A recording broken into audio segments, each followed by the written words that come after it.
안녕하세요.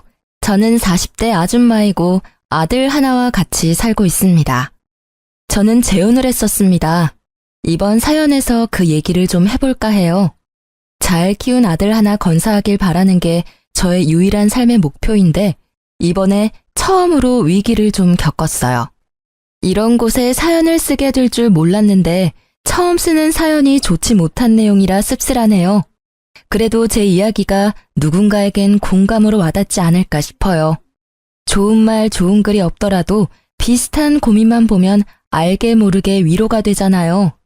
저도 다른 사연자분들 글을 보면서 위로 많이 받았거든요.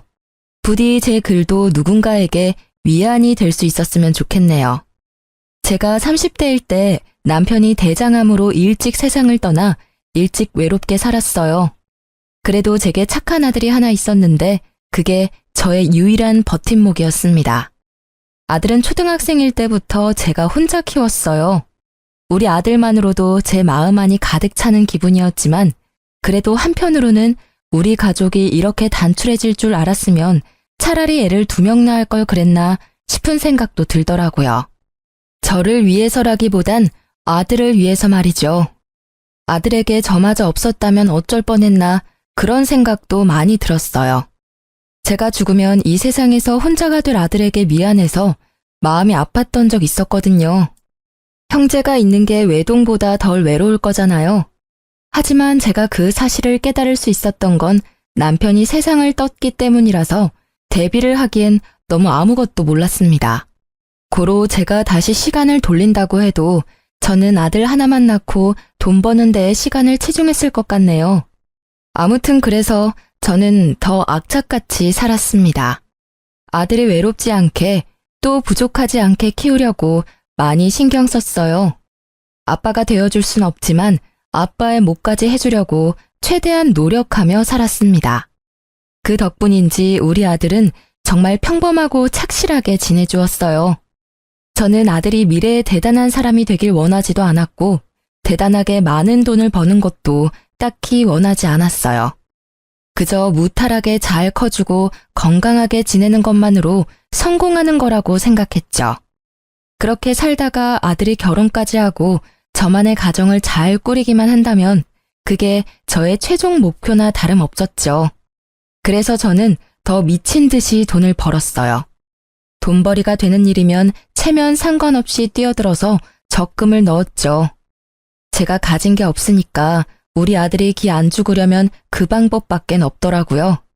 아들이 먼 훗날 결혼할 때 기 죽어서 장가 가면 안 되잖아요. 그거 하나만 바라보고 사니까 돈 버는 게 딱히 힘든 줄도 모르고 살 수 있었어요. 저한테는 돈 일절 안 쓰고 차곡차곡 모으는 게 일도 아니었죠. 가난한 제 형편에 그나마 다행이었던 건 아들이 큰 병을 앓은 적이 없다는 건데요. 아무래도 죽은 남편과 제가 아들을 지키려는 집념이 강했기에 하늘이 그 기도를 들어주신 게 아닌가 싶네요. 그런데 제게 뜻밖의 인연이 찾아왔는데요. 그때가 아들을 초등학교 고학년까지 키운 시기였습니다. 제가 당시 어느 동네 빵집에서 일을 했는데 거기 사장님이 저와 비슷한 또래였어요.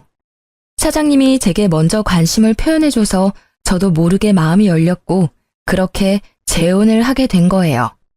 남편도 재혼인 입장이었던지라 저희는 별다른 예식을 치르지 않았습니다. 그냥 혼인신고만 했죠. 처음엔 남편의 고백이 부담스러웠습니다. 남편도 재혼 입장이었다고 하지만 남편에겐 자식이 없었거든요. 그리고 남편은 번듯하게 운영하는 빵집이 있었으나 저는 무기계약으로 일하는 아르바이트생이라서 누가 봐도 남편이 손해보는 재혼이었습니다. 그런데도 제가 남편의 청혼에 응할 수밖에 없었던 이유는 남편이 저를 많이 사랑해줬던 것도 물론이지만 남편이 우리 아들을 자기 아들처럼 잘해줬기 때문이었어요. 제가 솔직히 친정도 없고 혼자 험한 세상과 부딪혀야 해서 많이 힘들었는데요. 그 순간마다 남편이 큰 도움이 되었습니다. 우리 아들도 아빠가 생겼다고 좋아하더라고요. 새 남편을 금세 아빠로 인정하며 잘 따르는 걸 보고서 재혼을 결심했던 거였죠. 근데 남편이 저의 모든 사정을 이해해줬다고 해서 시모까지 저의 존재를 그대로 받아들일 거란 확신이 없잖아요. 보통은 저처럼 사정이 열악한 며느리를 좋아하는 시모는 없을 겁니다. 그걸 알아서 시모와의 갈등을 단단히 마음먹고 인사를 드리러 갔었는데요. 처음 인사 갔을 때 솔직히 긴장 많이 했는데 의외로 시모 인상이 굉장히 선한 겁니다. 그래도 겉모습을 보고 사람을 판단하는 건 좀 많이 이르니까 끝까지 긴장을 풀지 않고 시모에게 최대한 예의를 갖추려고 했어요. 그런 저의 마음을 눈치챈 건지 시모가 의외로 정말 고마운 말을 해주더라고요. 나는 우리 아들이 2번 다시 장가 못 가고 혼자 쓸쓸히 살다 갈 줄 알았어.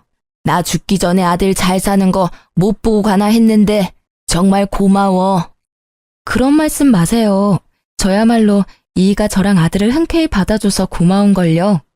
앞으로 어머님께 누가 되지 않도록 잘할게요. 정말 감사합니다. 누가 되긴 무슨. 이렇게 우리 아들 걷어준 것만으로도 내가 근심 걱정이 싹 사라지는데. 그나저나 어머님 소리 듣기 참 좋다. 우리 앞으로 잘 지내보자. 우리 아들이 겉모습만 멀쩡하지 속은 순 맹탕이라서 허점이 많아.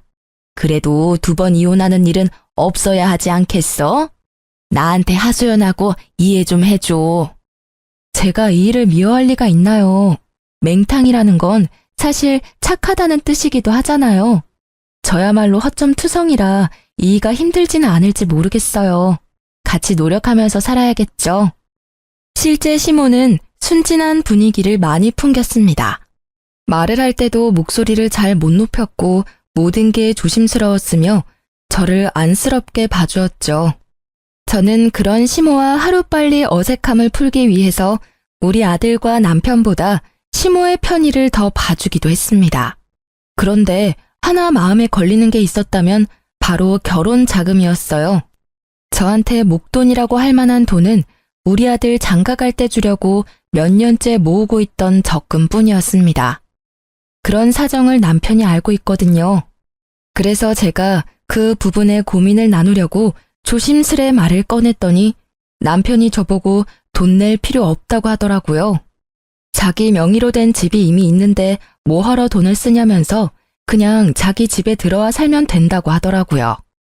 자기 명의로 된 집이 이미 있는데 뭐하러 돈을 쓰냐면서 그냥 자기 집에 들어와 살면 된다고 하더라고요. 그런 뜻으로 말한 거 아니야. 결혼은 같이 하는 건데 나도 돈을 내긴 해야지. 어떻게 당신 손해보는 재혼을 하겠어. 내가 집까지 하는 건 힘들 것 같아서 혼수 때문에 의논하려고 했던 거야. 우리 아들만 생각하기로 했잖아. 그러려고 악착같이 살아온 거 아니었어? 우리가 나중에 이 일을 하고 있을지 어떻게 될지 모르는데 우리 재혼 때문에 아들 미래에까지 피해가 되면 안 되잖아. 제 아들을 생각하는 남편의 마음은 엄마인 저마저도 감동할 정도였어요. 저보고 계속해서 아들 결혼 자금 모으라고 자기 일하는 곳에 저를 정식 직원으로 받아주기까지 했습니다. 결혼했어도 월급이랑 근로복지 혜택까지 챙겨주었죠. 그런 고마운 남편의 마음 덕분에 저는 재혼하는 데에 돈을 거의 안 들이게 되었습니다. 그렇다고 받기만 할 순 없었어요. 저는 우리 아들한테 드는 돈만큼은 제가 책임지려고 했어요. 일부러 아들 학교에 필요한 돈이나 개인적인 용돈 등 그런 부분은 남편한테 말조차 안 했습니다. 하지만 남편이 그걸 미리 눈치채고서 저 몰래 아들한테 용돈을 주더라고요. 너무 미안해서 남편과 가게에 단 둘이 있는 시간을 이용해 남편에게 얘기를 한 적도 있었어요. 우리 아들 신경 써줘서 너무 고마운데 애 용돈 안 챙겨줘도 돼. 내가 이미 주고 있는데 뭐하러 2번 줘. 애 버릇 들면 어쩌려고. 버릇 들 만한 애가 아니던데 뭘. 그리고 이젠 내 자식이기도 해. 내가 내 자식한테 용돈 주고 싶다는데 왜 그래? 이러면 나 당신이랑 아들 사이에서 소외받는 것 같단 말이야. 전 남편을 여의고 아들 앞에서 늘 대담한 엄마인 척했지만 사실 저도 사람인지라 늘 무섭고 힘들고 의지할 곳이 필요했거든요. 지금 남편을 보면서 하늘이 저를 불쌍하게 여겨 천사를 보내줬다는 생각까지 했었어요. 재혼인데도 이런 남편을 얻었다는 것이 제게는 굉장한 축복이었습니다. 남편만이 제게 잘한 것도 아니었어요. 시모마저도 제게 많은 노력을 보여주셨어요. 시댁에 가면 시모가 제 손에 물 한 방울 안 묻히게 하려고 얼마나 노력해주는지 모릅니다. 정말 몸둘 바를 모를 정도였죠. 재혼을 하고 나니 제게도 기댈 수 있는 가족이 생겨서 그런가 어느 순간부터 마음이 꽉 찬 느낌을 받기도 했어요. 그리고 시모는 나이가 많은데도 불구하고 참 정정하셨는데요. 혼자서 경로당도 잘 놀러 가시고 시장도 잘 보고 하더라고요. 그런 시모가 멋있어 보이기도 했습니다. 아무튼 저는 우리한테 잘해주는 시모가 고마워서 시댁에 자주 찾아갔어요. 시모도 손주 생긴 걸 너무 좋아해줘서 제 아들을 자주 보고 싶다고 하더라고요. 그래서 친해질 겸 우리 아들이 학교를 마치면 저랑 남편이 퇴근할 때까지 시모와 같이 있게 했습니다. 그렇게 재혼 생활을 보낸 지 1년 정도 지났을 때였는데요. 저랑 남편의 결혼 기념일이 다가왔는데 시모랑도 같이 기념을 하고 싶더라고요. 저랑 남편과 아들이 잘 지낼 수 있었고 만날 수 있었던 건 시모의 도움도 컸기 때문이죠. 그래서 당일 시모한테 연락을 했거든요. 근데 전화를 안 받으시더라고요. 아들한테 연락을 해봤더니 시모가 화장실에 있다고 해서 굳이 2번 연락 안 하고 바로 시댁으로 향했어요. 제가 남편보다 일찍 마쳐서 장을 본 후에 혼자서 시댁을 찾아갔습니다. 그때 우리 아들이 이제 사춘기라 그런지 시모 보러 잘 안 가려고 했었거든요. 그날은 제가 따로 연락해서 시댁에 가 있으라 했기 때문에 아들 혼자 시댁에 먼저 가 있는 참이었어요. 아들이 좀 귀찮고 싫어하는 티를 냈으나 기념일이니까 어쩔 수 없이 저희 말을 따라준 거죠. 도착하고 저는 시댁의 비밀번호를 알고 있어서 알아서 누르고 들어갔습니다. 그랬더니 예상치 못하게 옷 하나 걸치지 않은 시모를 마주치고 말았어요. 시모도 놀랐겠지만 저도 너무 놀라서 순간 주저앉을 뻔했습니다. 어머 깜짝이야. 넌 왜 초인종도 안 누르고 들어오니? 죄송해요. 연락드렸는데 어머님이 안 받으시길래 바쁜 줄 알고 그냥 들어왔죠. 그런데 왜 속옷바람으로 계세요? 아, 그랬니? 나야 뭐 목욕하고 나오는 길이니까 그렇지. 시모가 처음에 저를 보자마자 굉장히 험악한 표정을 지었는데요. 한 번도 시모의 그런 모습을 본 적이 없어서 순간 잘못 본 줄 알았습니다. 제가 엄청 잘못한 기분이라 더 찔리기까지 했어요. 근데 제가 더 당황스러웠던 건 우리 아들이 거실에 떡하니 TV를 보고 있는 상황인데도 시모가 아무렇지 않게 자연인 상태로 돌아다니더라고요. 아무리 가족이라고 해도 이런 게 이해될 수 있는 상황인가요? 심지어 시모는 자기 차림새가 그 모양인 걸 부끄러워하지도 않는 것 같았습니다. 저라면 남이 있는 데서 그 상태로 밖에 나오지도 않았을 거예요. 근데 시모는 그대로 계속 서 있더라고요. 심지어 표정까지 온화해지면서 제 손에 들려있는 짐을 들어주려고 다가오는 겁니다. 어쩜 저렇게 천하태평할 수 있는지 모르겠어요. 외부인이 있으면 옷부터 입는 게 먼저 아닌가요? 저도 모르게 제 마음이 더 급해져서 시모한테 살짝 언성을 올리고 말았습니다. 어머님, 이건 제가 알아서 할 테니까 옷부터 입고 오세요. 애도 보고 있는데 뭐 하시는 거예요? 좀 있으면 남편도 올 거라고요. 제 아들 나이가 아직 어리긴 해도 이제 곧 중학교를 올라갈 날을 앞두고 있었어요. 한참 사춘기 들어갈 시기라서 시모의 이런 조심성 없는 부분이 좀 예민하게 느껴졌습니다. 아, 이거? 다 늙은 몸뚱어리인데 뭐 이상할 게 있다고. 조그만 애들은 이상한 거 하나도 몰라. 네 남편도 이렇게 키웠는데 뭘. 옛날에는 이런 게 다 당연했어. 요즘 엄마들이 예민한 거야. 정말로 제가 예민한 건가요? 시모는 뭐가 잘못된 건지 몰라서 능청스럽게만 행동했는데요. 그래도 제가 계속 옷 입을 걸 권유했더니 겨우 방으로 들어가더라고요. 기분이 정말 나빴습니다. 자기 아들 그렇게 키웠다고 제 아들까지 몹쓸 걸 보여줄 필요는 없잖아요. 옷 갈아입고 나온 뒤 장난스럽게 웃으면서 제게 사과를 해왔지만 제 기분은 그래도 나아지지 않았어요. 너무 이상하리만큼 찝찝했습니다. 일단 시모가 처음에 저를 보고 굉장히 험악한 표정을 지었었는 게 머릿속에서 잊히지 않았어요. 너무 착한 시모 같지 않던 모습이라 순간 잘못 본 줄 알았습니다. 아무튼 그 이후로 시모는 아까 본 낯선 모습이 착각이었다는 걸 알려주듯이 평소처럼 상냥하게 행동했어요. 제가 장봐온 걸 먼저 정리하면서 주방을 기웃거렸죠. 시모가 잠깐 정신 팔린 사이 저는 아들한테 다가가 시모에 대한 태도를 직접적으로 물어봤어요. 할머니가 평소에도 이랬냐고 물어보니까 아들이 고개를 끄덕이는데 정말 그때 간 떨어지는 기분을 느꼈습니다. 그러면서 아들이 주방에 있는 시모 눈치 보며 말을 이었는데요.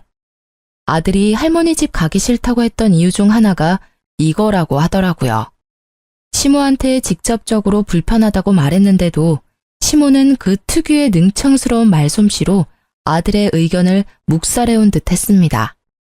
그래도 시모가 시키는 대로 시댁을 한동안 찾아왔던 것도 시모가 좋아서라기보단 시모가 맛있는 걸 해주니까 작년 반개월 정도는 민망한 거 참고 시댁을 왔다고 하더군요. 시모가 인스턴트 식품을 엄청 잘 사줬다고 하더라고요. 할머니 집에는 맛있는 거 많아. 한 번도 안 먹어본 간식까지 할머니가 사주던데? 아들이 할머니 냉장고에는 물보다 음료수가 더 많다는 소리까지 하길래 그게 무슨 소리인가 싶어서 주방에 가 냉장고를 확인했습니다. 그런데 정말로 이런 냉장고가 있을 수 있나 싶었어요. 먹을 거라곤 온통 냉동식품 통조림 빵뿐이었습니다. 확실히 물보다는 아이들이 좋아할 만큼 음료수가 더 많았어요. 그리고 이제 보니 아직 정리되지 않은 쓰레기 쪽에 배달 음식 쓰레기가 정말 많더라고요. 냉동식품뿐만 아니라 우리 아들한테 배달까지 시켜주는 것 같았어요. 자식까지 있는 어른의 집이라고 하기엔 정말 경악스러웠습니다. 그 사이 시모는 제가 장본 것을 뒤적거리더니 고개를 절레절레 저으며 한 소리 했어요. 애가 있는데 겨우 소고기만 사왔어? 애들은 이런 거 잘 안 먹을 텐데. 이러면 애들 성장 속도가 느려진다고. 애들이 밥 숟가락을 안 드는데 어디 키가 크겠어? 대체 저게 무슨 말인지 시모는 애초에 제 대답을 들을 생각으로 묻는 게 아니었습니다. 이미 자기만의 답을 정해놓고 아들한테 직접 물어봤어요. 시모가 우리 아들한테 피자 먹겠냐고 권유를 했는데 그 뉘앙스가 한두 번이 아니라는 게 느껴지더라고요.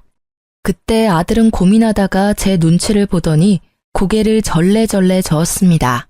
그러니까 시모가 그 사실을 눈치채고 저한테 잔소리를 하는 거예요. 애들은 먹고 싶은 거 먹으면서 커야 돼.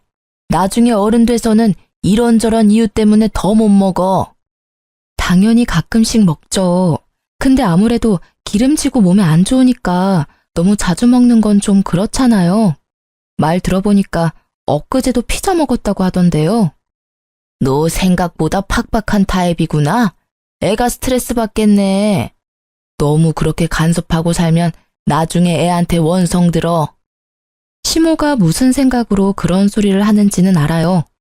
한참 어린 손자라고 생각하니까 뭐든 다 사주고 싶고 먹이고 싶겠죠. 하지만 그게 잘못된 방식이라면 부모 되는 입장에서 상당히 곤란하잖아요.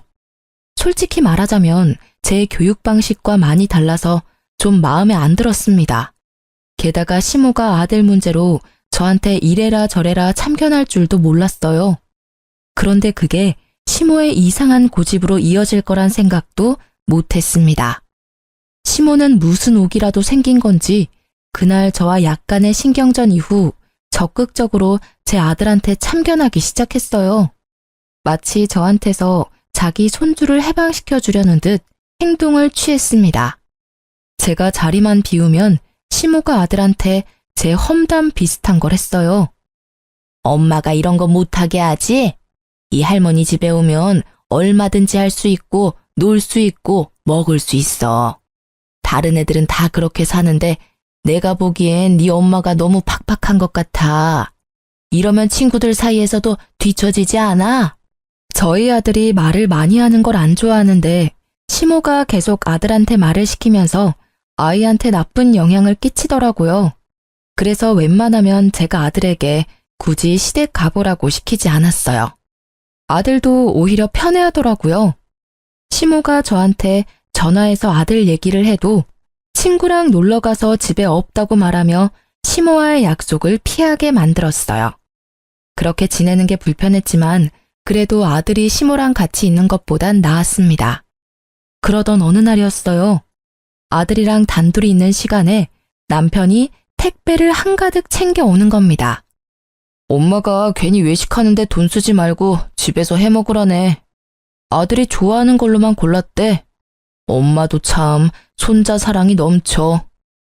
남편이 들고 온 건 전부 다 냉동식품이었습니다. 그걸 보니까 한숨이 나오더라고요. 심지어 남편은 한참 크고 있는 아들의 영양 섭취는 생각도 안 하는 건지 삼시세끼 냉동식품 먹으면 식사 준비도 안 힘들고 좋겠다고 하는 거예요. 저는 시모가 자리에 없는 김에 그제야 남편한테 시모에 대한 불만을 얘기했어요. 해야 할 것 같았습니다. 아무래도 애랑 어머님이랑 거리를 좀 둬야 할 것 같아. 어머님이 생각보다 애 앞에서 너무 조심성이 없더라.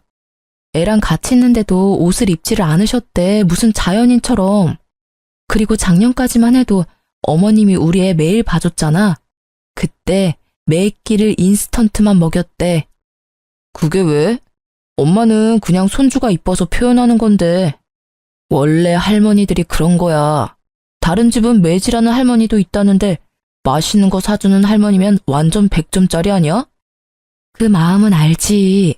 근데 방식이 잘못됐잖아. 우리 아들 이제 사춘기라서 어머님처럼 조심성 없는 태도로 대하면 점점 예민해질 거라고.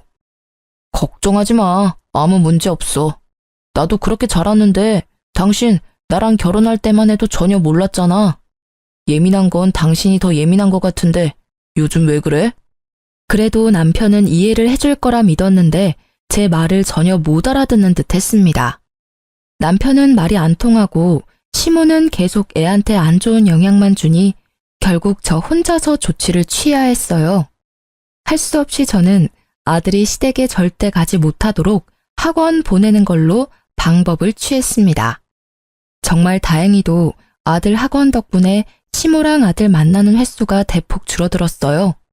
그러자 시모가 불만이 쌓였는지 다른 수를 쓰기 시작했는데요. 이젠 직접 우리 집을 찾아오기 시작한 겁니다. 집에 너무 자주 찾아오는 것 같더니 손주 얼굴 한번 보고 간다는 핑계로 집에 눌어붙어 있는 시간이 늘어갔어요. 그렇게 오래 죽치고 앉아있다 보면 당연히 귀가 시간이 늦어지잖아요. 그럼 자고 가기도 하셨는데 이젠 그 횟수가 많아지더라고요. 그러면서 어느 날엔 제가 불평이라도 할까봐 미리 선수치기도 했습니다. 우리 아들 집인데 내가 좀 들락거린다고 신경 쓰이는 건 아니지? 내가 원래 우리 아들 집에 자주 왔다 갔다 했었거든. 너네 신혼 1년 즐기라고 그동안 참아줬으니까 이제는 같은 가족끼리 안 그래도 되잖아. 물론 저랑 남편이 결혼 자금 아낀다고 결혼식을 안 했고 제가 모은 돈을 아들 위해 쓰라고 혼수조차 안 하긴 했습니다. 제가 남편과 부부이지만 어떻게 보면 남편 집에 얹혀 사는 게 맞아요. 하지만 그렇다고 이미 가정이 생긴 집안에 멋대로 들락날락 하는 게 말인가요? 재혼하고부터는 엄연히 저랑 남편의 집이잖아요. 대체 왜 시모가 1년 정도는 봐줬다고 생색을 내는 걸까요? 시모는 집도 따로 있으면서 자기 아들 집까지 자기 집이라 생각하는 것 같았습니다. 시모가 한마디 두마디 할 때마다 얼마나 뻔뻔하게 들렸는지 몰라요. 자기가 뭘 실수하고 있는지도 전혀 모르는 얼굴이었는데 그게 은근히 사람 속을 터지게 했습니다. 여기서 제가 불평하면 저만 이상한 사람이 되는 거였어요. 시모가 상황을 그렇게 만들어 갔으니까요. 무엇보다 시모가 제 아들 일에 참견하는 걸 넘어서 남편에게도 만만치 않게 신경 쓰기 시작했는데요. 점점 시모 위주로 돌아가기 시작하는 집안 분위기를 보면서 우리 가족이 잘못될까봐 그게 제일 무서웠습니다. 일단 남편한테는 자기 아들이니까 이래라 저래라 제 입맛에 맞도록 지시를 많이 했고요. 우리 아들한테는 자기 손주니까 나이 많은 자기가 멋대로 키우려고 이렇게 저렇게 시켰죠. 그걸 남편이 신경 안 쓰고 내버려 둔다는 것도 제 스트레스를 키우는데 한몫했습니다. 솔직히 이건 좀 아니잖아요. 그래서 저는 참다 남편을 따로 불러서 시모가 우리 집에 자주 오는 걸 불편하다고 얘기했습니다. 그러니까 남편이 뭔가 곤란하다는 듯 착잡한 표정으로 되받아쳤는데요. 엄마가 혼자 지내기 외롭다고 합가하지. 내가 그러자고 했어. 얼마 전에 부동산한테 얘기해서 엄마 집 정리 중이야. 뭐? 그걸 왜 나한테 한마디 말도 없이 마음대로 진행해? 당신도 엄마랑 지내는 거 좋아했잖아. 엄마한테 자주 찾아가길래 그럴 바엔 같이 사는 게 낫겠다고 생각했지. 그건 옛날 일이지. 지금은 어머님이 우리 애한테 이상한 영향 끼쳐서 불편하단 말이야. 어머님이랑 우리 애 안 마주치게 하려고 내가 일부러 학원까지 보냈는데 말이 이상하다. 우리 엄마가 무슨 짓을 했다고 그렇게까지 소외시켜.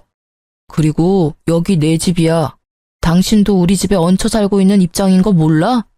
내가 내 집 마음대로 사용하겠다는데 왜 불만을 가져? 이게 무슨 청청병력 같은 소리일까요? 시모가 합가 제안을 한 것만으로 충격인데 저에게 선택권도 없이 남편 마음대로 시모와의 합가를 준비하고 있었다는 것은 그야말로 배신이나 다름없다고 느꼈습니다. 이것도 제가 예민한 걸까요?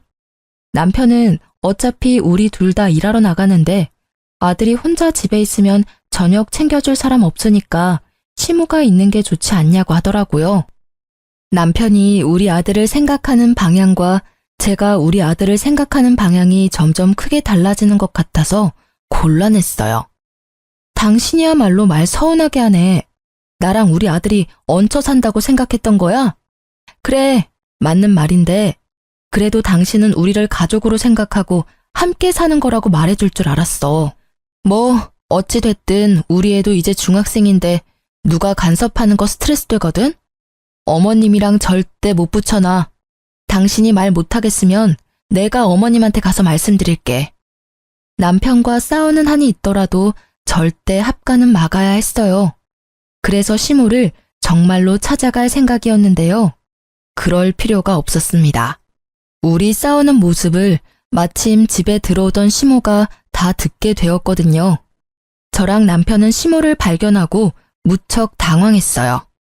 남편이 뒤늦게 시모를 챙기려고 했는데 시모가 성난 얼굴로 남편을 밀치며 들어오더니 제게 성을 냈습니다. 네가 날 아주 짐짝 취급하는구나. 무서워서 못 살겠네. 내가 어디 네 아들 잡아먹을까 봐 그러는 거니? 그동안 속으로 나를 끔찍하게 욕했겠네. 늑다리 할망구가 어줍잖게 가족이라고 설쳐대서 보기 싫었겠다.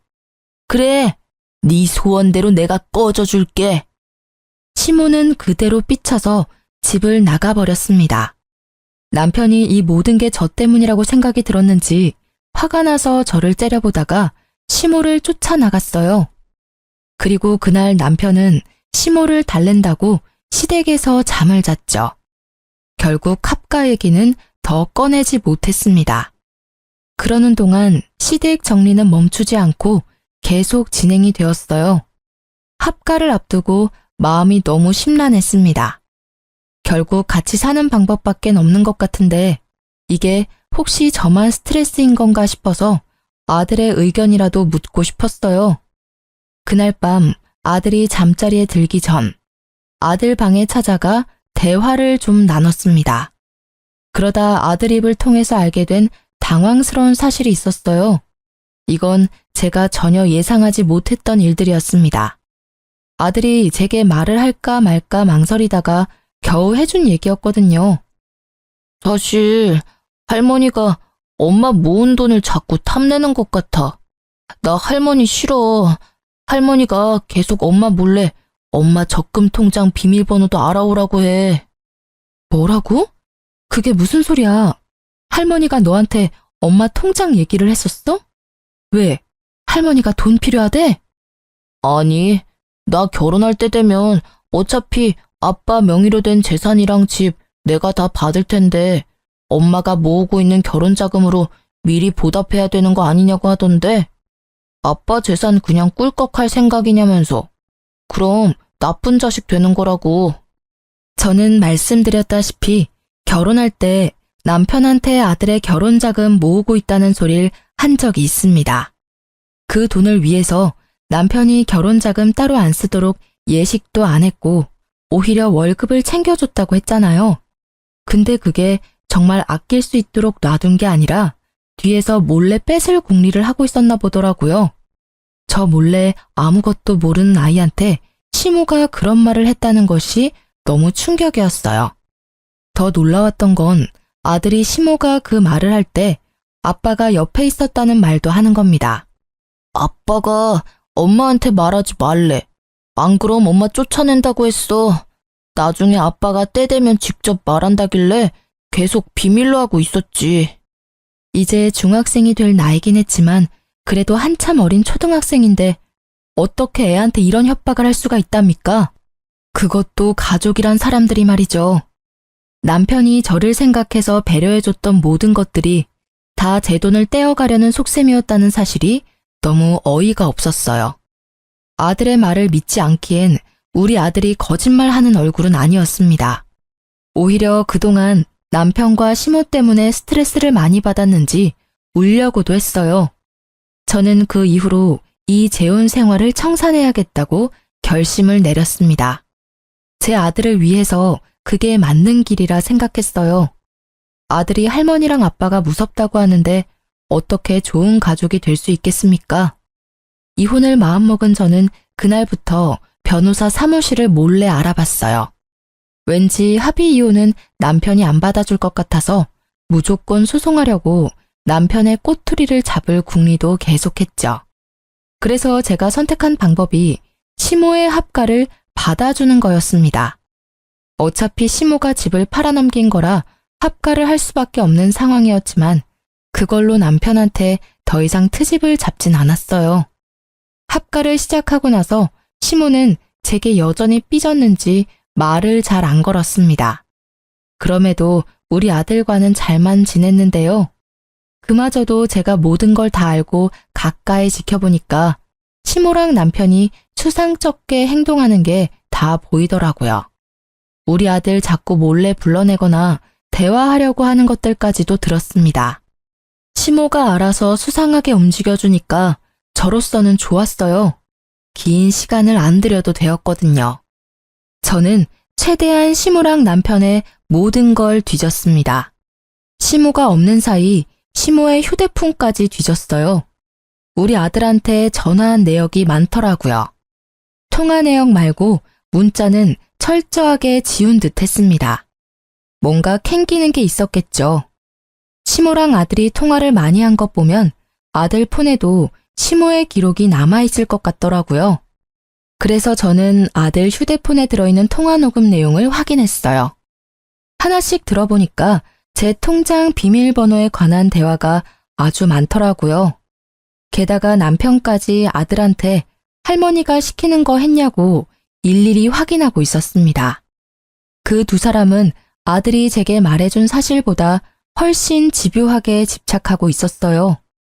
저는 어른인데도 그 두 사람 목소리가 무섭게 다가왔는데 우리 아들은 혼자서 얼마나 괴로웠을까.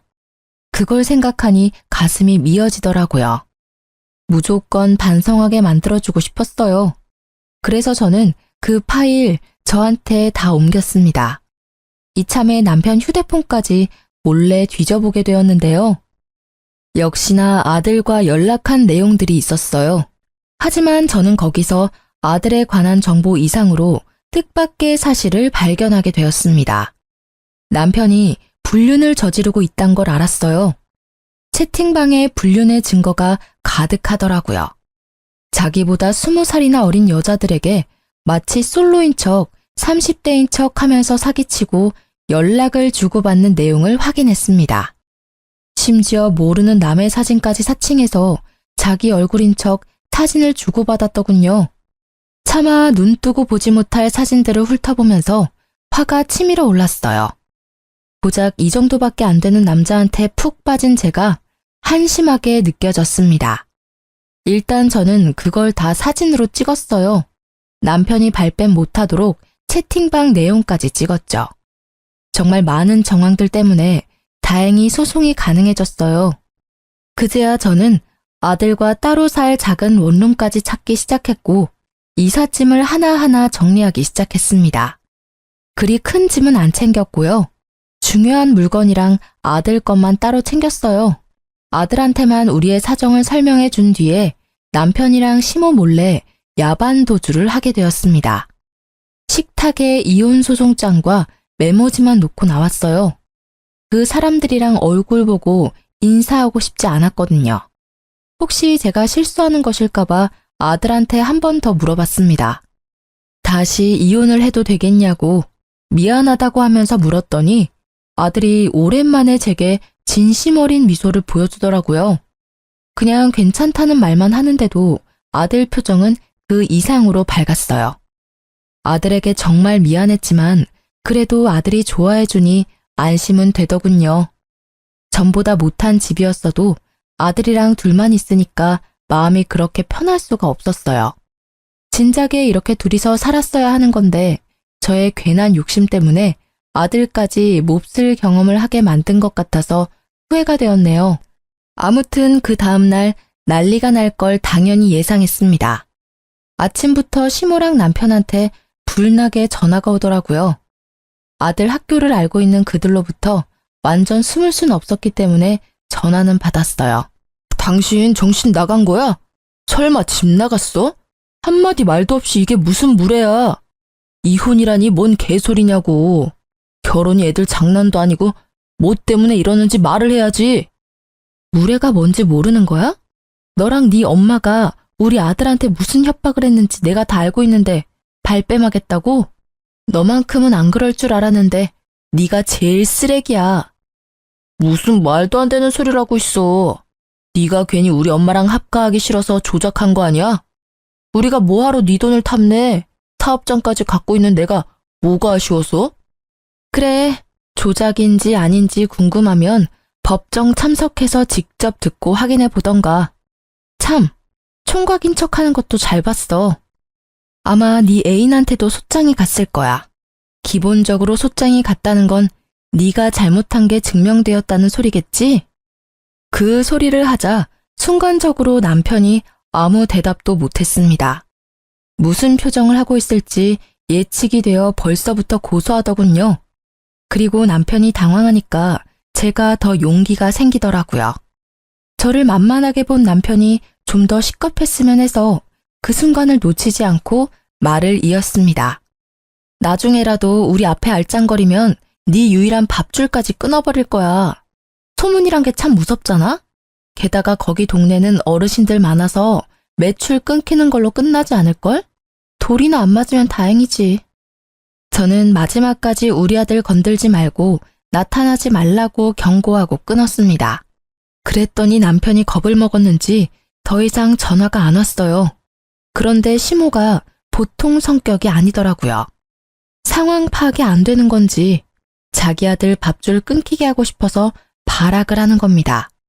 시모가 저한테 직접 연락한 게 아니라 우리 아들 학교로 찾아간 거예요. 아들이 연락 와서 할머니가 붙잡고 안놔준다고 하는데 그 소리 듣자마자 심장이 철렁 내려앉았어요. 혹시 우리 아들을 납치라도 해갈까봐 저는 일자리를 구하다 말고 바로 아들 학교로 뛰어갔습니다. 시모가 우리 아들을 붙잡고 잡아 끄는 걸 발견했어요. 그곳으로 바로 쫓아가서 당장 시모를 밀쳤습니다. 그러자 시모가 저를 보고는 마침 잘 됐다면서 바로 저한테 달려들더라고요. 제 머리채를 잡고는 주변 사람들 다 끌어모을 작정으로 소리를 질렀습니다. 감히 우리 아들을 2번이나 이혼남으로 만들어? 네가 내 아들 불륜이라고 협박했다면서? 그걸 알고 가만히 있을 엄마가 어디 있겠니? 나도 네 아들 왕따 당하게 학교에 소문 다 낼 거야. 얘가 바람나서 도망간 년의 아들이라고. 도가 넘는 발언을 하는 시모에 저는 더 이상 듣고만 있을 수 없어서 사람들이 보든 말든 시모의 머리채를 같이 잡았습니다. 시모가 엄살이 심해서 바로 저한테서 손을 떼더라고요. 그 틈을 놓치지 않고 저는 바로 시모의 귀싸대기까지 갈겨줬어요. 내가 그쪽 아들한테 분명 우리 앞에 나타나지 말라고 경고했을 텐데 전달 못 받았나 봐요. 그렇다면 다시 똑똑히 말해줘야겠다. 이제부터 그쪽은 아들 앞길 막는 엄마가 되는 거예요. 엄마 때문에 아들 인생 제대로 쪽나면 아들이 어떻게 나올까 궁금하네요. 이 싹수 없는 것이 감히 어른한테 손찌검을 해? 돈도 없는 거지 주제에 네가 해봤자 뭘 할 수 있다고 난리야. 나라고 가만히 있을 것 같아? 너 사람 잘못 건드렸어. 네, 그럼 어디 해보세요. 어느 누가 더 망가질지 해보면 알겠네요. 저 지금부터 그쪽 아들 인생 제대로 박살내줄 건데 이건 다 그쪽 탓인 거예요? 그대로 아들을 데리고 집으로 돌아온 저는 그날 이후 남편 동네에 직접 찾아가서 빵집 사장이 불륜을 저질러서 이혼소송 당했다는 사실을 마구마구 퍼뜨렸습니다. 어르신들에게 손수 증거 사진까지 보여주면서 입소문 퍼뜨렸어요. 역시나 말하기 좋아하는 어르신들 덕분에 여기저기 입소문이 터졌습니다. 어르신들은 남편 빵집에 굳이 찾아가서 침을 뱉고 쌍욕하고 손가락질을 했어요. 남편 빵집에서 샀던 빵을 더럽다고 도로 돌려주는 어르신들도 있었습니다. 사실을 모르던 남편은 속수무책 당할 수밖에 없었어요. 빵집 이미지가 제대로 망가져서 남편 가게 매출은 뚝뚝 떨어졌고 남편이 그냥 거리만 지나가도 쓰레기를 쳐맞는 수준이 되었습니다. 남편은 이렇게 일을 만든 것이 저뿐이라고 생각했는지 저한테 전화가 왔더라고요. 이혼해 주겠다잖아. 이건 약속이랑 다르지. 당신 때문에 동네에서 고개를 못 들고 다닌다고. 어떻게 한 입으로 두 말을 할 수가 있어? 내가 너한테 뭔 짓을 했다고. 넌 아무 짓 안 했지. 네 엄마한테 물어봐. 네 엄마가 갈 때까지 가보자는 식으로 나오길래 나도 갈 때까지 가주겠다고 약속했을 뿐이야. 우리 아들 학교 찾아와서 매달리는 건 진짜 아니잖아. 원망하고 싶으면 네 엄마를 탓해야 될 거야. 아마 남편이 시모한테 가서 엄청나게 따졌을 겁니다. 그럼 시모가 제 탓으로 화살을 돌리면서 변명을 하겠죠. 결국엔 두 사이의 갈등이 산불처럼 불어나서 멀어질 거예요. 제가 진정으로 원하는 결말이네요. 아쉽게도 결말을 두 눈으로 확인하진 못했어요. 두 사람이 급하게 이사를 가는 바람에 그 뒤로는 어찌 사는지 모르거든요. 아마 둘 다 나이가 많아서 새 출발하기는 좀 많이 어려울 겁니다. 그들과 반대로 저는 재산 분할 소송까지 해서 남편 명의로 된 집값까지 조금 얻을 수 있었어요. 작은 원룸에 단기 계약으로 들어가 있었는데 그 기간이 끝나면 전세로 집 하나 구할 수 있을 것 같아요. 현재 아직 단기 계약 원룸에서 지내고 있습니다. 다음 달이면 계약 만기인데 아들 방 하나, 제 방 하나 있는 곳으로 미리 찾아놨어요. 지금 우리 아들이 중학교 입학을 앞두고 있거든요. 집을 그 주변으로 찾아놨는데 우리 계약이 만기될 때까지 자리가 있었으면 좋겠네요. 글을 쓰면서 재혼을 해버린 제 자신을 다시 한번 반성하게 되었습니다. 정말 좋은 시간이었어요. 누군가에게 위로의 말을 듣는 것보다 이렇게 글 쓰는 것만으로도 마음의 정리가 될 줄은 몰랐네요. 앞으로도 정리하고 싶은 일들이 생기면 종종 들려야겠어요. 여러분들도 사연에 한번 도전해보세요.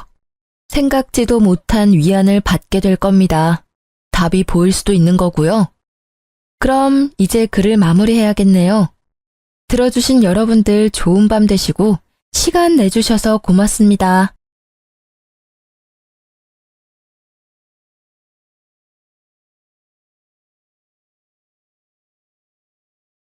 안녕하세요. 서울에 살고 있는 20대 후반의 여자입니다. 집에 있기보다는 외출해서 사람도 만나고 쇼핑도 하는 걸 좋아해서 사실 이런 채널을 즐겨 듣지는 않았어요.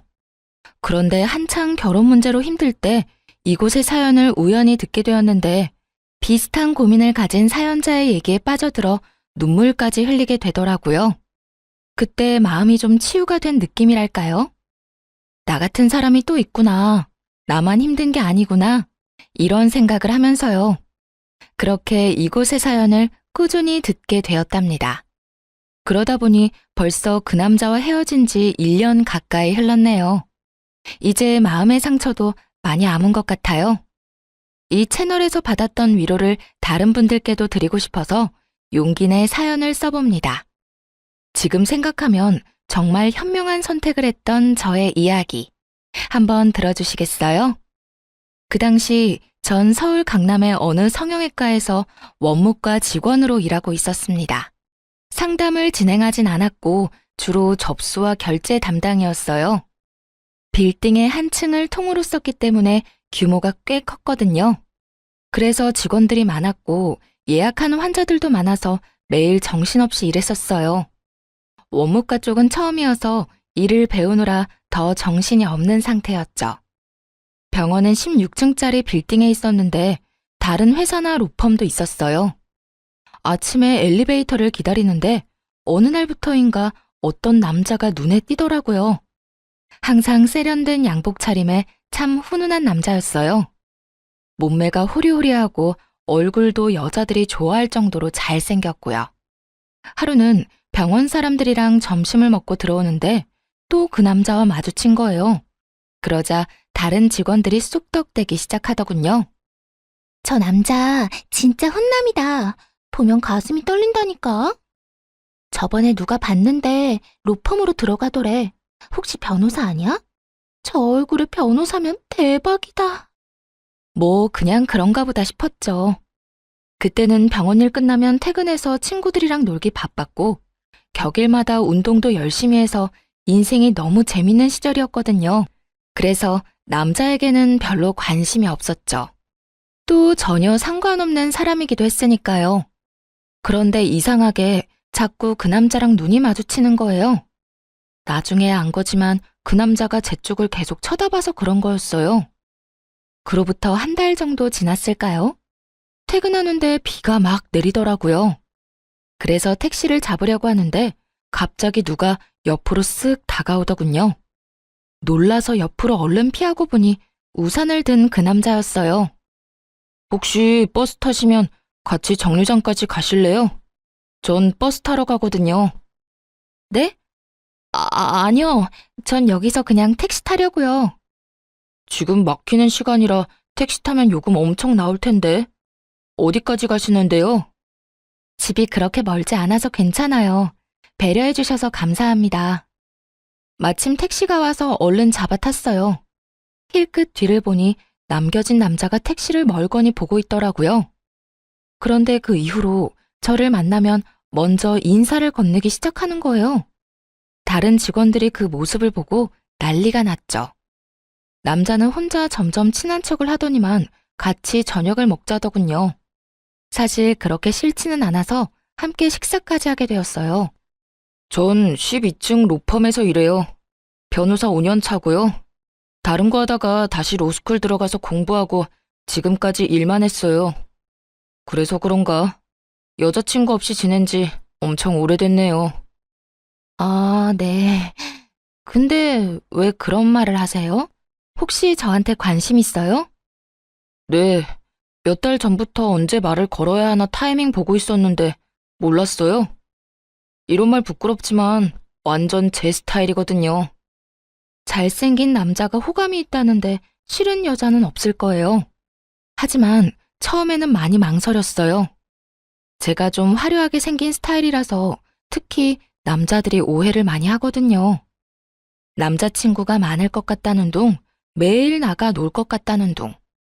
그래서 그런지 어릴 때부터 사람을 사귈 때 경계를 많이 했어요. 그래도 남자친구가 조심스럽게 다가와준 덕분에 결국 마음의 문을 열고 사귀게 되었답니다. 사실 오래 사귈 거라고 생각은 안 했는데 진중하고 배려심 깊은 사람이더라고요. 늘 따뜻하게 대해주는 모습에 반해 그렇게 1년을 만나게 되었어요. 중간에 병원 일을 관두고 싶었던 순간도 많았는데 남자친구를 매일 볼 수 있는 직장이어서 그나마 참고 다니기도 했고요. 아직 어렸기 때문에 결혼은 전혀 생각하지도 않았는데 30대인 남자친구는 결혼 이야기를 자주 꺼내더라고요. 둘이 함께하는 미래에 대해서 자연스럽게 말하기도 하고요. 그래서 이렇게 사귀다가 이 남자랑 결혼하게 되는 건가 싶었죠. 근데 자기는 왜 매일같이 결혼 얘기를 해? 정작 나한테 프로포즈는 안 하면서. 자기도 결혼 생각하고 있어? 난 자기가 어리니까 기다리고 있었지. 사실 빨리 결혼해서 얼른 둘이 살고 싶어. 결혼이 무슨 소꿉장난도 아니고 준비할 게 많잖아. 부모님도 배워야 하고 서로 재산도 좀 맞춰보고 예산도 세워야 하고. 우리 예슬이 모은 돈 좀 있나 봐. 난 내가 다 해야 하나 걱정하고 있었는데. 아무래도 자기 월급이 그렇게 많진 않을 거 아니야. 자기가 변호사긴 하지만 그렇게 많이는 못 벌지. 요즘 변호사들이 워낙 많으니까. 사실 그렇지. 예전처럼 많이 벌지는 못해. 그래도 너 하나는 내가 책임질 수 있어. 그렇게 말하는 남자친구를 보니 귀엽기도 하고 애틋하기도 하더라고요. 그래서 저도 자연스럽게 결혼에 대해 긍정적으로 생각하게 됐어요. 그 사이 남자친구한테 로맨틱한 프로포즈를 받아 승낙도 했고요. 앞으로 사랑하는 남자와 결혼해서 꽃길만 걸을 거라는 설렘으로 가득 차 있었죠. 지금 생각하면 참 어린애 같았지만요. 그러던 어느 날 남자친구가 심각하게 자기 집 얘기를 꺼내는 거예요. 나는 사실 엄마랑 둘이 살고 있어. 아버지가 나 대학생 때 갑자기 병으로 돌아가셔서 엄마가 우울증에 걸리셨거든. 로스쿨 다니느라 집도 팔아서 더 작은 집으로 이사 갔고, 그나마 내가 변호사가 돼서 다행이지. 우리 엄마 그거 하나 보고 사셔. 그러셨구나. 난 그냥 평범한 집에서 자랐어. 자기한테 그런 아픔이 있는 줄 몰랐네. 그래도 이렇게 변호사까지 되고 대단한 거야, 정말. 저기, 내가 엄마한테 자기에 대해 말씀드려봤거든? 여자친구 있다고. 결혼 생각한다고 하니까 직업이랑 집안을 바로 물으시더라고. 그래서 아직 자세히 말씀은 못 드렸는데, 자기 직업이 전문직은 아니니까 우리 엄마가 반대하실 수도 있을 거야. 어쩌면 좀 모질게 구실 수도 있고. 그래? 좀 걱정되긴 한다. 난 자기 어머님이 반대하시면 억지로 결혼할 마음은 없어. 자기 너무 냉정하게 말한다. 난 엄마를 어떻게 설득할지 고민하느라 머리가 터질 것 같은데. 저기, 나를 사랑하면 엄마가 모질게 대하더라도 좀 참아줄 수 없을까? 사실 자기가 공부 열심히 해서 좋은 직업 가졌으면 이런 걱정 안 했을 테니까. 남자친구가 이렇게 말하는데 좀 어이가 없더라고요. 병원에서 접수하는 일을 한다고 엄청 하찮게 여기는 느낌이었죠. 나에 대해 많이 아는 것도 아니면서 말이에요. 사실 남자친구에게 집안에 대한 작은 비밀을 숨기고 있었는데 그냥 다 말해버릴까 하다가 아직 때가 아닌 것 같아 입을 다물었어요. 어릴 때부터 주변 사람들한테 우리 집 얘기는 절대 안 했거든요. 친구들한테도 그냥 평범하게 산다고만 하고 이러쿵저러쿵 말한 적도 없어요. 남들한테 쓸데없는 말 하지 말라고 부모님이 항상 신신당부하셔서 그렇게 됐죠. 일단은 말을 아끼고 다시 만남을 이어가던 어느 날이었어요. 먼저 퇴근하고 건물 입구 앞에서 남자친구를 기다렸죠. 때마침 남자친구가 나오길래 인사하는데 어떤 중년 여자가 툭 치고 가는 거예요. 게다가 남자친구 이름을 크게 부르면서요. 한눈에 봐도 남자친구 엄마라는 걸 알 수 있었어요. 남자친구도 놀랐는지 제 쪽을 휙 쳐다보더라고요. 엄마, 여기까지 웬일이에요? 언제 끝날 줄 알고요. 전화를 미리 하시죠. 우리 변호사님 이렇게 퇴근한 거 보는 게 엄마 행복이야. 아휴, 멀리서 오는 거 보는데 너무 멋있더라. 무슨 아침 드라마 보는 줄 알았잖아. 아, 진짜 그만하세요. 민망하네. 엄마, 이쪽은 이예슬이에요. 내 여자친구. 이렇게 갑자기 만나서 좀 그렇다. 정식으로 날 잡아서 만나야 하는데. 응? 그러게. 그건 그렇고 여기까지 왔는데 엄마랑 같이 집으로 가줄 거지? 그러더니 남자친구 엄마가 팔짱을 딱 끼고는 남자친구를 끌고 가려고 하더라고요. 남자친구는 당황하면서 저를 쳐다봤고요. 근데 오늘 예슬이랑 선약이 있는데? 그러니까 연락을 먼저 하셨어야죠. 아님 이렇게 된 거 우리 셋이서 저녁 먹을까요? 맨날 밖에서 밥 먹는 애가 또 무슨 외식을 한다 그래? 내가 너 좋아하는 제육볶음 맛있게 해놨는데. 그럼 난 먼저 갈게. 내일 보면 되지. 어머님, 다음에 뵙고 정식으로 인사드릴게요. 그런데 진짜 너무 웃겼던 게 뭔지 아시나요? 남자친구 엄마는 저를 한 번도 안 쳐다봤고 마치 없는 사람 취급했다는 거예요. 당연히 인사도 받아주지 않았죠. 제 존재 자체를 그냥 신경도 안 쓰고 지나쳐버리더라고요. 저에 대해 당연히 알고 있었을 텐데 완전히 무시하는 태도를 보니 화가 나더군요. 결국 남자친구는 미안한 표정을 지으면서 지네 엄마한테 끌려갔고요. 말도 제대로 못하는 모습에 좀 정이 떨어졌어요. 그래서 일부러 다음 날까지 연락을 받지 않았네요. 엄청 미안했는지 병원 문 앞까지 찾아와서 기다리고 있더라고요. 자기야, 어젠 진짜 미안했어. 전화 안 받아서 내가 얼마나 걱정했는 줄 알아? 어머님이 나를 어떻게 생각하는지 아주 잘 알겠던데. 그래도 그렇지 사람을 앞에 두고 어떻게 그렇게 모르는 척을 하셔? 그러게 말이야. 나도 집에 가는 길에 엄청 뭐라고 했어.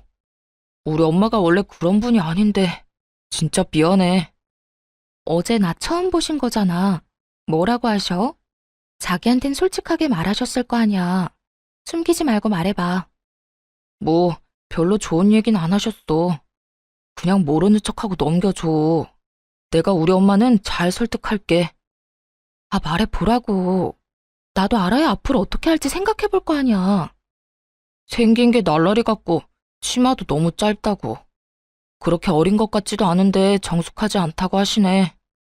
어젠 좀 치마가 짧긴 했지. 난 그런 거 좋아하지만. 날라리라니. 진짜 어이가 없더라고요. 어차피 곧 우리 집에도 인사를 가야 하니까 이번 기회에 다 털어놓기로 했어요. 우리 집에 인사 오기 전에 미리 말할 게 있어. 무슨 말인데? 혹시 무슨 달동네 산다는 말 아니지?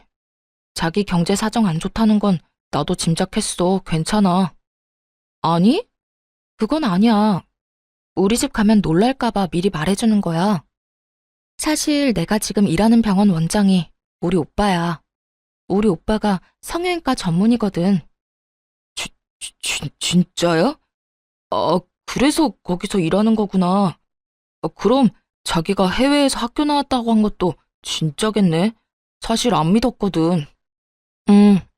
나 미국에서 대학 다니다가 사정이 있어서 다시 한국으로 돌아온 거야. 우리 집 못 살지 않아. 자기랑 결혼하려는 이유 중 하나가 뭔지 알아? 자기가 내 배경 안 보고 나 그대로를 사랑해줘서야. 암튼 일단 가보면 알겠지. 너무 걱정하지 마. 자기가 그렇게 말하니까 얼떨떨하면서도 좀 무섭네. 나 마음에 안 들어 하실까봐 걱정된다. 네, 맞아요. 사실 아버지께서 부동산으로 재산을 많이 불리셔서 부유하게 자랐답니다. 서울의 빌딩 포함해서 건물이 3채 정도 있는 걸로 알고 아버지는 임대업 전문으로 투자 회사를 하고 계시고요. 다행히 오빠가 의사가 되어준 덕분에 저는 자유롭게 자랐어요. 그런데 디자인을 전공해 뉴욕으로 대학을 갔다가 교통사고로 다리를 다쳤거든요. 그래서 어쩔 수 없이 졸업을 못하고 귀국하게 된 거였답니다. 공부를 못하게 되니까 미래도 불투명해져서 심적으로 정말 힘든 시기였어요. 방황도 많이 해서 부모님 속도 많이 썩였죠. 방에만 처박혀 있으니까 보다 못한 부모님이 끌어내서 일을 시키신 거였어요. 오빠 병원에서 아르바이트라도 하라면서요. 확실히 규칙적인 일상을 보내고 사람들이랑 대화도 하니까 많이 건강해졌어요.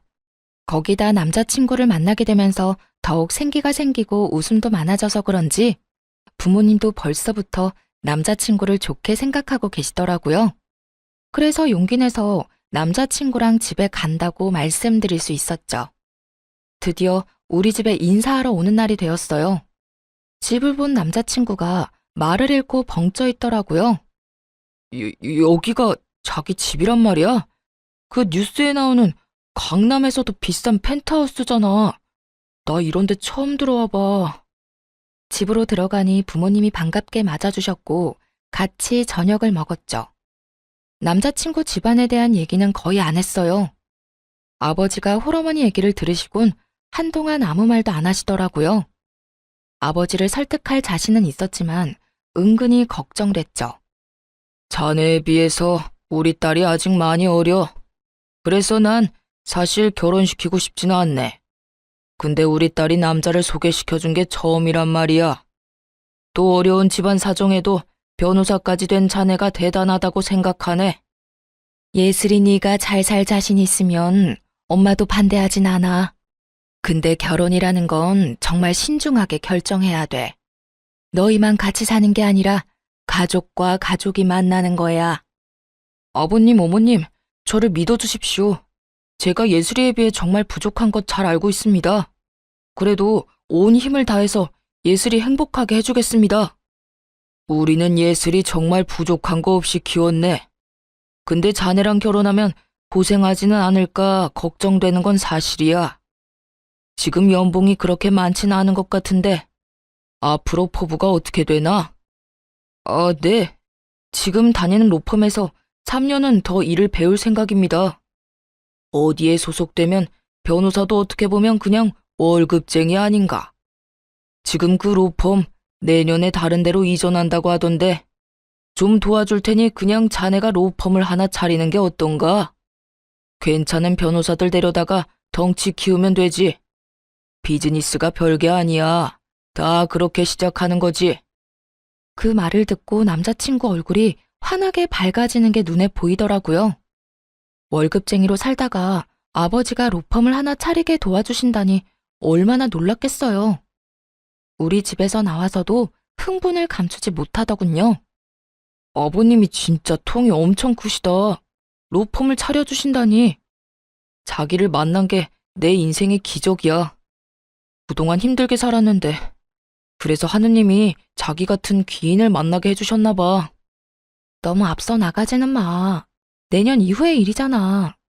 지금은 우리 결혼 준비가 더 중요한 거 아니겠어?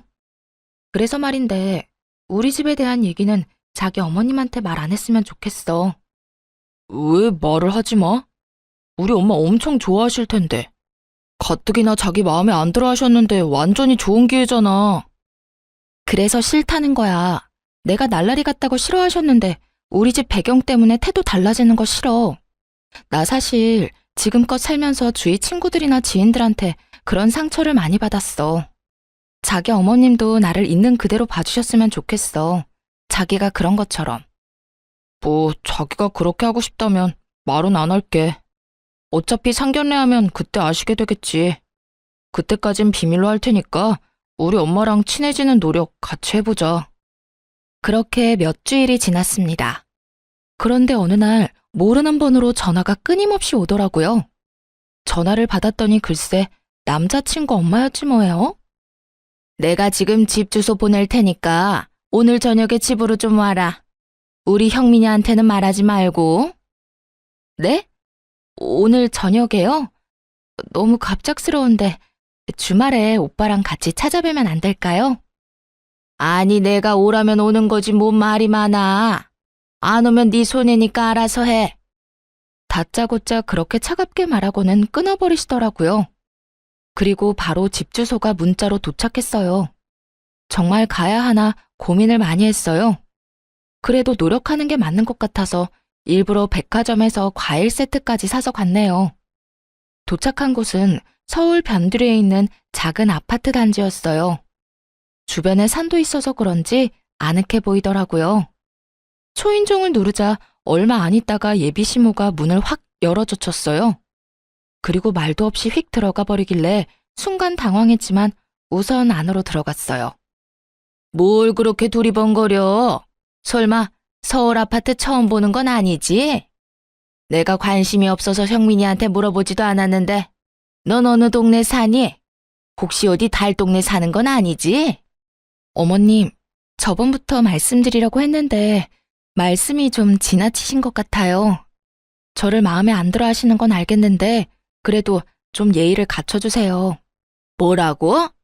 어디 어린 게 어른 앞에서 눈 똑바로 뜨고 예의 타령이야? 넌 지금 예의가 있어? 하긴 가정교육이 중요한 건데 뭐 그런 환경에서 자랐으니 내가 기대를 하면 안 되지.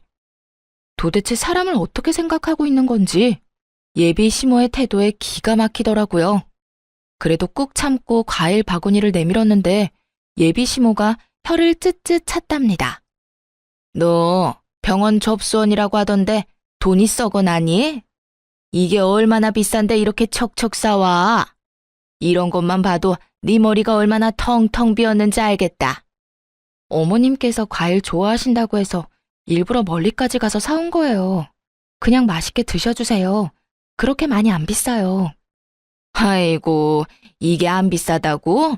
네 수입이 뻔한데 낭비가 너무 심한 거 아니니? 데이트할 때 우리 아들 돈 다 털어먹는 거 아니야? 힘들게 돈 벌어서 뭔 짓인지. 저 오빠랑 데이트 비용 반반씩 내거든요. 마음에 안 드신다고 해도 왜 그렇게 절 대하시는지 잘 모르겠네요. 저는 그냥 어머님이랑 친해지고 싶어서 온 거예요. 우리 아들 구워 삶은 것도 모자라서 나도 어떻게 해보려고? 어림도 없지. 그래, 우리 아들이랑 그렇게 결혼하고 싶으면 오늘 저녁 좀 차려봐. 내가 우리 아들 밥 하나는 참 잘해 먹였어. 너랑 결혼했다가 라면만 먹게 할 순 없으니까 요리 솜씨가 어떤지 좀 보자. 만약 제대로 못하면 절대 우리 아들이랑 결혼 못할 줄 알아. 저 말 들으니 진짜 기가 막히더라고요. 저요, 여태껏 밥 한 번 안 하고 자랐어요. 자랑하는 게 아니라 항상 집에 도우미 아주머니가 계셨거든요. 앞으로도 청소며 요리에 매달릴 생각 없었고요. 그리고 결혼하면 둘이서 알아서 밥 차려 먹고 잘 살 텐데 예비 시모가 말하는 것을 들으니 무슨 노예를 구하는 것 같았죠. 저는 결혼해도 일할 거예요. 집에서도 요리해 본 적 없고요. 부모님도 저한테 밥 차리라고 말씀하신 적 없어요. 무슨 며느리 뽑는 선발전 하는 것도 아니고 밥 못하면 결혼 못한다고 말씀하시는 게 너무 어이가 없네요. 저 그만 가볼게요. 이거 말하는 꼬락서니 좀 봐. 야, 너 거기 안 서? 나가기만 해봐. 당장 부엌으로 들어가.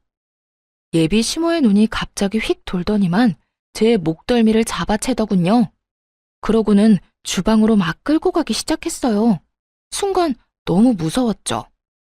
내가 우리 아들을 어떻게 변호사로 만들었는데 니까짓 게 뭔데?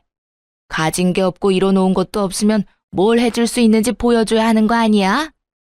집에서 우리 아들 수발 잘 들고 밥이라도 잘해야 할 거 아니야? 예비 시모를 확 밀치며 말했어요. 이게 무슨 짓이에요? 사람 죽일 일 있어요? 그쪽 아들이랑 결혼 안 하면 되죠? 당장 헤어져 줄게요. 이제 만족하세요? 비켜요. 그대로 달려서 현관문으로 갔죠. 눈물이 하염없이 나고 목은 너무 아프고 살면서 이런 일은 처음이었어요. 그때 정말 짠 것처럼 남자친구가 들어오더군요. 제 얼굴을 보고는 깜짝 놀라 자기 엄마한테 무섭게 소리치기 시작했어요. 이게 뭔 짓이에요? 내가 예슬이 부르거나 연락해서 이상한 짓 하지 말라고 했죠? 변호사가 뭐 그렇게 대단하다고 만나는 여자들마다 떼어놓으려고 난리냐고. 진짜 미쳤어요? 예, 난 다 너를 위해서 그러는 거지. 그깟 변호사라니? 네 얼굴에 네 직업이면 열쇠 3개는 기본으로 주는 여자도 만날 수 있단 말이야. 어디서 맨날 거지 같은 애들만 데려오니까 그러는 거 아니니? 그 말을 듣자 정신이 확 들더군요. 그동안 믿었던 남자친구한테도 배신감이 들었고요. 물론 저를 만나기 전에 다른 여자야 만났겠지만 그동안 그런 말 전혀 없었거든요. 저번에 그 선생이라는 계집애도 떨쳐내느라 얼마나 힘들었는데. 그런데 이번엔 이런 날라리 꽃뱀을 데려와? 자기야, 일단 나가자. 내가 다 설명할게. 소리치는 예비 시모를 뒤로 하고 겨우 나왔습니다. 남자친구의 차에서 진정될 때까지 멍하게 앉아 있었어요. 이런 일이 생기다니 진짜 꿈을 꾸는 것 같더라고요. 남자친구한테 가기 전에 미리 말을 해놔서 다행이지. 저 혼자였다면 더 못된 일도 당했을 것 아니겠어요? 엄마가 한 말은 너무 신경 쓰지 마. 내가 다 미안하다. 자기야, 이런 일로 나 버리는 거 아니지? 자기가 원하면 엄마랑 인연 끊고 살게. 진짜야. 나도 정말 지긋지긋해. 그래도 키워주신 엄만데 어떻게 천륜이 끊어지겠어. 나랑 인연을 끊는 게 훨씬 빠를 것 같은데. 그리고 다른 여자 얘기는 뭐야? 다 지나간 일이니까 굳이 말 안 한 거야. 예전에도 결혼할 여자가 있긴 했어. 근데 엄마가 하도 괴롭혀서 결국 헤어졌거든. 그럼 나한테 그 말도 했어야지. 그래야 자기 어머님이 어느 정도인지 알잖아. 난 오늘 일 너무 충격적이야. 내가 대신 이렇게 빌게. 진짜 미안해. 그래서 자기 집안에 대해서 미리 말하자고 한 거야. 그러면 엄마가 잘 대해주실 게 확실하고 결혼까지 아무 문제 없으니까. 그거야 자기한테 유리한 입장인 거고 내가 굳이 그렇게까지 하면서 결혼할 필요는 없는 것 같아. 우리 좀 생각할 시간을 갖자. 당분간 연락하지 마. 계속 붙잡는 남자친구를 밀어내고 얼른 제 차로 돌아가 버렸어요. 그런데 2주 정도 시간이 흘렀는데도 남자친구에게선 진짜 연락 한 통 없더라고요. 이렇게 끝내는 게 맞다고 수십 번 되뇌면서도 괘씸한 마음이 들었죠. 참 이상하게도 건물 안에서도 마주치질 않더군요. 그렇게 일주일이 더 지났는데 엘리베이터 앞에서 드디어 남자친구를 마주쳤어요. 그런데 정말 다른 사람처럼 너무나 초췌하게 변해 있는 게 아니겠어요? 그 사람이 저를 보며 힘없이 씩 웃자 저도 모르게 눈물이 왈칵 쏟아지더라고요. 결국 그날 저녁에 만나서 얘기를 하게 됐죠. 나 2주 동안 병가 내고 사무실 못 나갔어. 자기랑 못 만나니까 진짜 지옥 같더라고. 병가를 다 써서 결국 다시 출근하는데 이번에는 자기 마주칠까봐 너무 무섭고 어떻게 해야 될지도 모르겠고. 남자가 뭐 그렇게 용기가 없어? 그렇게 나랑 결혼하고 싶으면 어떻게든 잡든지 행동하는 걸 보여줘야지. 자기가 나한테 과분한 사람인 걸 아는데 염치 없이 어떻게 그래? 그런 수모를 겪게 하면서까지 잡을 수는 없지. 그 순간에 진짜 이 남자를 사랑한다는 걸 느꼈던 것 같아요. 지금 생각하면 참 바보 같지만요. 어쨌든 사람 마음이 그렇게 무 자르듯이 잘리는 게 아니니까요. 사실 자기한테 말을 안 했는데 우리 엄마 때문에 너무 힘들었거든. 여기 빌딩 앞에서 자기 처음 봤던 날에 엄마가 무슨 짓을 했는 줄 알아? 당장 헤어지라고 난리치면서 수면제 털어먹는 신용까지 했어. 진짜야? 자기 어머님 진짜 대단하다. 아들 인생인데 도대체 왜 그렇게 집착하시는 거야? 아, 참 웃긴 게 뭔지 알아? 그게 처음도 아니라는 거야. 전에는 응급실 가서 쉬하고 난리도 아니었어. 근데 의사가 나한테 조용히 그러더라. 수면제가 아니라 비타민이었다고. 그래서 이젠 어머니가 그런 쇼를 해도 아무렇지도 않더라고. 사실 약이 아니라 비타민인 거 다 아니까. 미안하지만 그 말을 들으니까 난 더 이 결혼에 자신이 없어졌어. 어떻게 평생 자기 어머님을 견디면서 살겠어? 나랑 결혼하고 싶으면 자기가 확실히 해줘. 우리 집 얘기 안 하고 결혼 승낙 받아내. 그리고 절대 우리 결혼 생활에 터치 안 하시겠다고 확답 받아줘. 억지스러워 보여도 그게 내 조건이야. 그게 안 되면 앞으로 나한테 더한 요구도 할 뿐인 것 같아. 그러자 남자친구가 갑자기 무릎을 꿇더니 펑펑 울기 시작하더라고요. 내 평생 자기만큼 사랑한 여자는 없어. 자기를 지키기 위해서라면 뭐든지 할 거야. 어떻게든 엄마가 우리 일에 더 이상 참견 못하게 내가 확실히 정리할게. 나 조금만 기다려줘. 우리 안 헤어지는 거 맞지? 남자친구가 울면서 사정을 하기도 했고 저도 사랑하는 마음이 컸기에 우선은 일을 해결할 때까지 지켜보기로 했죠. 다시 만나니까 제 마음도 안정되는 게 느껴졌답니다. 그래도 사랑이 있으니 힘든 난관을 견딜 수 있을 거라는 순수한 믿음이 있었죠. 며칠 뒤 그 일이 있기 전까지는 말이죠. 병원에서 일하고 있는데 낯익은 여자가 저를 째려보며 들어오는 거예요. 눈을 다시 비비고 볼 정도로 이 상황이 믿기지가 않았어요. 맞아요. 남자친구의 어머니였어요.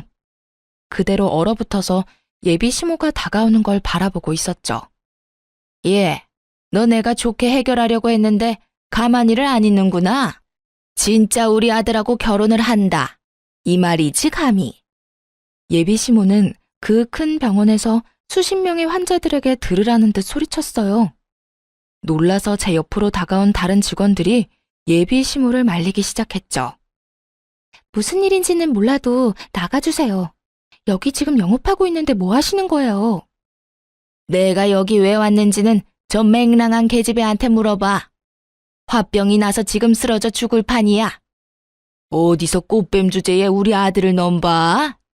여기 있는 사람들한테 한번 다 말해볼까? 누구 편을 드는지. 지금 여기 사람들 많으니까 나가서 얘기하세요. 아무리 그래도 일하는 직장에 오셔서 지금 뭐 하시는 거예요? 이까지 접수대에서 일하는 주제에 뭔 대단한 거 한다고. 너 대학이나 제대로 나왔어? 너 같은 애들 뻔하지. 반반한 얼굴 하나 믿고 잘난 남자 꼬시려고 하는 거 내가 모를 것 같아? 너 당장 우리 아들한테서 떨어져.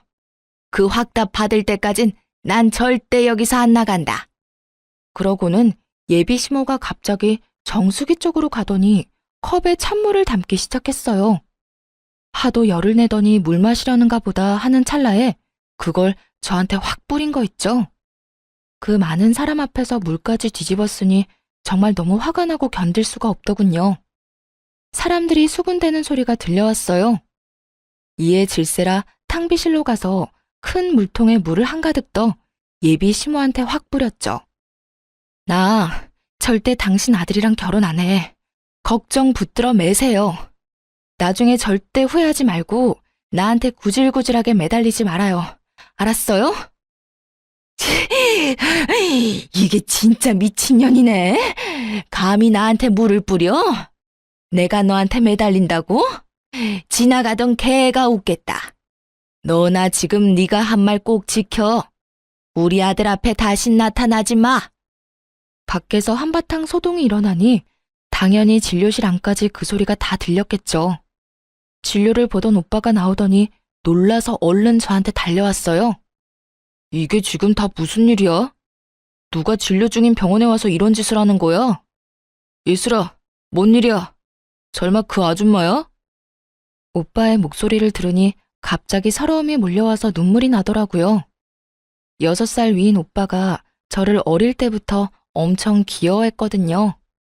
처음에 고백받았다고 했을 때 병원이랑 로펌이 같은 건물에 있다 보니 오빠가 다른 사람들 통해서 남자친구에 대해 알아봐 주기도 했고요.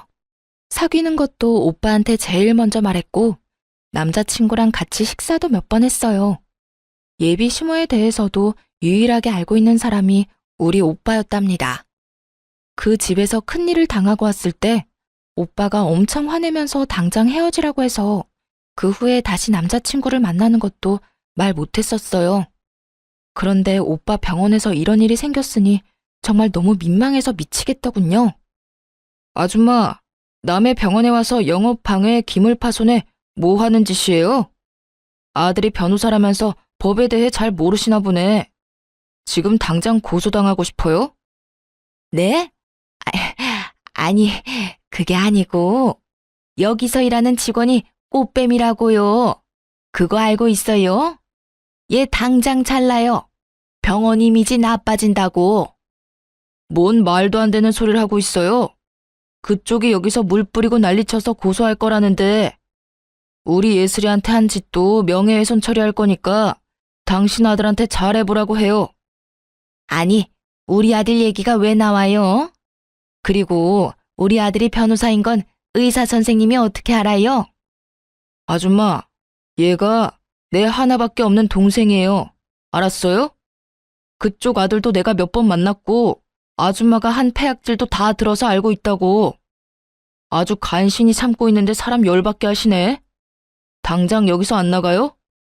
아이, 말도 안 돼. 얘가 친동생이라고요? 그럼 왜 말을 미리 안 했어? 오빠가 의사면 집에 돈 좀 있을 거 아니야? 미리 말했으면 내가 이렇게까진 안 했지. 그쪽이 이렇게 나올까봐 말 안 한 거예요. 아줌마, 내가 아까 말했죠? 나한테 매달리거나 후회하지 말라고. 그리고 하나 더 말해줄까요? 이 빌딩 우리 아빠 거예요. 너네 아버지 빌딩이라고? 아니, 그게 진짜야? 그럴 리가 없는데. 너 우리 아들이랑 결혼하려고 지금 의사 가운 입힌 사기꾼 앞세워서 쇼하는 거지? 생각하는 거 하고는. 아줌마, 아침 드라마 작작 봐요. 정확히 말해주면 이 빌딩 이제 우리 예슬이 거예요. 얼마 전에 증여해 주셨거든. 부모님이랑 내가 얼마나 애지중지하는데 아줌마가 뭔데 내 동생한테 몹쓸 짓을 해? 아, 진짜 안 되겠다. 너 오빠한테는 헤어졌다고 했잖아. 오빠가 한숨 쉬며 어디론가 전화를 걸었어요. 상대가 누구인지는 안 봐도 바로 알 수 있었죠. 5분도 안 돼서 사색이 된 남자친구가 뛰어왔는지 숨을 몰아쉬며 들어왔거든요. 남자친구는 자기 엄마 모습을 보고는 울상을 지었어요. 내가 제발 가만히 있으라고 했죠. 도대체 엄마가 뭔데 내 인생에 이래라 저래라 하냐고요. 내가 엄마 때문에 얼마나 불행한지 알아요? 도대체 어디까지 나를 끌어내릴 거냐고. 남자친구 엄마는 그 절규를 듣고 그제야 느낀 모양이었어요. 뭔가 상황이 심상치 않게 돌아간다는 것을요. 남자친구가 무릎을 꿇은 채 제 바지를 잡고 매달리며 울기 시작했어요. 그 모습을 보고 가슴이 아팠지만 이미 우리 관계는 돌이킬 수 없었죠. 자기한테 나쁜 감정은 없지만 우리는 결혼할 수 없을 것 같아. 이제 헤어지자. 나는 당신 어머님이랑 한 가족이 돼서 살 수가 없어. 제발 여기서 나가줘. 예슬아, 제발 나한테 한 번만 더 기회를 줘. 난 진짜 너를 사랑한다고. 얘 형민아, 너는 변호사가 이렇게 채통 없이 울면 어떡하니? 얼른 일어나. 근데 얘가 진짜 이 건물주 딸은 맞는 거니? 이제 와서 그게 중요해요? 나 예슬이랑 헤어지면 엄마랑도 연 끊고 살 거예요. 알았어요? 이제야 상황 파악이 됐는지 남자친구 엄마가 부드러운 목소리로 말하더군요. 예, 아가야. 내가 우리 아들을 생각하는 마음에 큰 실수를 한 것 같다. 우리 좀 진정이 되면 다시 얘기하자. 일하는 데 와서 미안하다. 오늘 이후로 다신 아줌마랑 마주칠 일 없을 거예요. 상황 다 알았으니까 이제 그만 가주세요. 지금 안 나가면 진짜 경찰 부릅니다. 강 과장님, 빨리 처리 좀 부탁드릴게요. 얼른 정리하고 정상 진료합시다. 원무과 과장님이 남자친구와 남자친구 엄마를 억지로 끌고 병원 밖으로 나갔어요. 오빠랑 직원들한테 이 일을 어떻게 설명해야 하나 정신이 아찔한데 문 밖에서 남자친구 엄마의 목소리만 또렷이 들려오더군요. 원무과 과장님한테 글쎄 뭐라고 했는지 아시나요? 근데 진짜 제가 이 건물주 딸 맞아요? 저 의사 동생이 맞고요? 저 의사가 여기 원장 맞아요? 예, 굴러 들어온 복을 아주 뻥 차셨네요. 그 말을 들은 남자친구 엄마가 벙찐 채 이쪽을 바라보는데 얼굴이 점점 흑색으로 변하는 게 보이더라고요. 눈도 마주치기 싫어서 얼른 탕비실로 들어가 버렸어요. 30분쯤 지나고 오빠가 집으로 그만 가라고 해서 그 길로 퇴근했답니다. 그 이후로 남자친구 연락도 그냥 차단해버렸어요.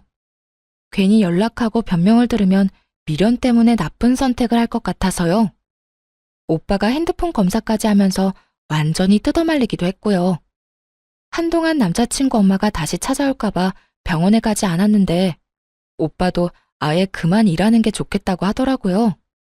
그래서 짐도 챙겨오고 직원들에게 사과도 할 겸 마지막으로 병원에 갔죠. 그런데 어쩐지 쎄하더라니. 빌딩 앞에서 남자친구 엄마랑 딱 마주쳤지 뭐예요?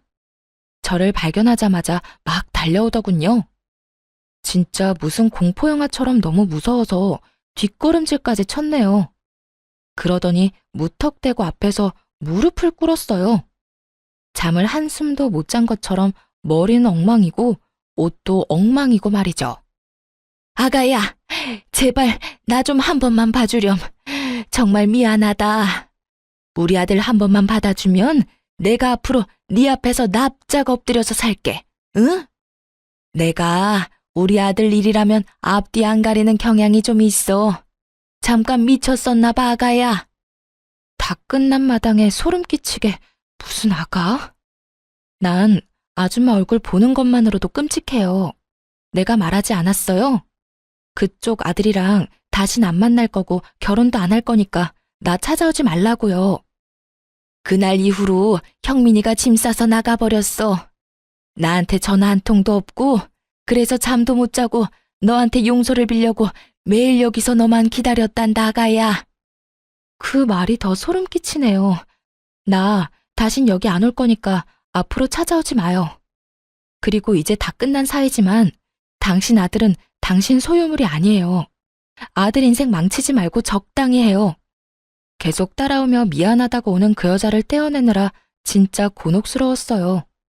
결국 빌딩 경비원분들한테 부탁해서야 겨우 쫓아버릴 수 있었죠. 그렇게 그 아줌마와의 악연은 다행히 끝낼 수가 있었어요.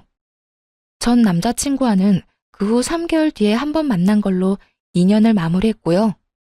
지금도 그 사람을 생각하면 마음 한편이 아려요. 차라리 절대 못 헤어진다고 악이라도 썼다면 정이 더 떨어졌을 텐데 그 사람은 제가 연락할 때까지 한 번도 연락하지 않더라고요. 오빠를 통해 그 사람이 로펌을 그만뒀다는 사실을 알게 됐지만 연락하진 않았어요. 그런데 어느 날 그 사람에게서 메시지가 왔더군요. 물론 바보 같은 건 알지만 그래도 한 번 만나서 마무리를 짓고 싶더라고요. 자주 가던 공원에서 만나서 어색하게 얘기를 이어나갔죠. 우리 엄마가 병원 앞에서 매일 너 기다렸단 소리 들었어. 정말 미안해. 내가 알아서 해결했어야 했는데.